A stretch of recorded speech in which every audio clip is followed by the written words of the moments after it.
Ayan mga mi, dumating na naman ang time para ako'y makapaglinis dahil sa umalis na nga ang aking asawa, pupunta siya ng work. So, ganyan ang aking trabaho. Pag siya naman ay pumunta ng work, so ako naman ang duty ko naman ay maglinis, magluto, maghugas ng pinggan, at magbabad-babad ng mga labahin. So, ayan, ginagawa ko na yan everyday.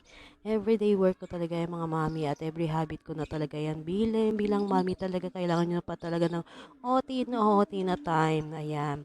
So, ayan mga mami, pagkatapos ko magtupi-tupi dyan, ako yung nagkapaghugas na din dahil sa before ko sunduin si JM, kailangan ko talaga siya mahugasan kasi para mas maganda kapag open mo ng bahay mo ay malinis na ang iyong bahay. So, ayan. So, ayan, mamaya-maya ay susundin ko na lang din ang aking Junakis na napakakulit. So, pasensyahan na po ang aking likod dyan, ang aking brasong napakalapad. So, ayan, thank you so much po sa lahat ng sumusupport sa aking videos na napakaganda. So, char. Yan, thank you so much sa pagtitiyaga nyo sa panonood ng aking mini video, mini vlog. Ayan nga pala, ang aking unika iha dito sa bahay. Kinukulit na naman ako niyan, girl.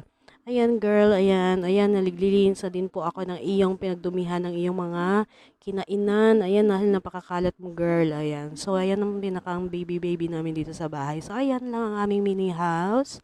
And then, thank you so much sa aking daddy na advance sa aking gift. Ayan, nagpa-advance gift siya sa akin. Ayan, dahil sa nagre-request ang aking uniko iho mga inasal. So, hindi ko talaga yan pwedeng mahindian. So, ayan, thank you so much daddy sa walang sawang pagsusuporta at talagang walang sawang pag-surprise. Kasi mga mare, sobrang swerte ko na talaga sa kanya kasi sobrang sipag niya talaga mare.